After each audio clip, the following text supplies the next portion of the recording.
টি-20তে যে এভাবেও নিয়ন্ত্রিত বোলিং করা যায় তাই করে দেখালো বাংলাদেশি বোলাররা। এদিন বাংলাদেশি বোলাররা বল হাতে ছিল দুর্দান্ত, কি স্পিনার কি পেসার। শুরু থেকেই বল হাতে কৃপণ ছিল টাইগার বোলাররা। পাওয়ার প্লের 6 ওভারে উইকেট তুলে নিতে না পারলেও রান দেয় মাত্র 27। পঞ্চম ওভারে সাকিবের তৃতীয় বলে ইব্রাহিম জারদানের ক্যাচ ছাড়েন তৌহিদ হৃদয়। টাইগারদের নিয়ন্ত্রিত বোলিং এ 10 ওভার শেষে আফগানদের সংগ্রহ দ্বারায় বিনা উইকেটে 58 রান। 11তম ওভারে রান আসে 1। 12তম ওভার তাসকিন মেডেন নেন। এরপর রিশাদ হাসানের দুর্দান্ত বোলিং এ উইকেট হারাতে থাকে আফগানরা। রিশাদ তার 4 ওভারে 26 রান দিয়ে তুলে নেয় 3 উইকেট। 19তম ওভারে দুর্দান্ত এক ওভার করেন মুস্তাফিজুর রহমান, রান দেন মাত্র 1। টি-20তে কেন তাকে ডেথ ওভার স্পেশালিস্ট বলা হয় তা তিনি এদিন আবারও প্রমাণ করে দেখালেন। শেষ ওভারে অবশ্য বেশ খরুচে ছিলেন তানজিম সাকিব। তানজিম সাকিবের শেষ ওভারে রশিদ খান ছক্কা হাঁকান 2টি। রশিদ খানের 10 বলে 19 রানের কেমিওতে 20 ওভার শেষে আফগানরা সংগ্রহ করে 5 উইকেটে 115 রান।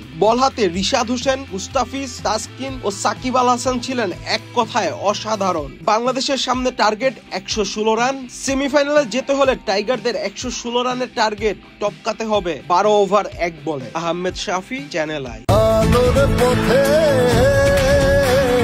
নতুন দিশা।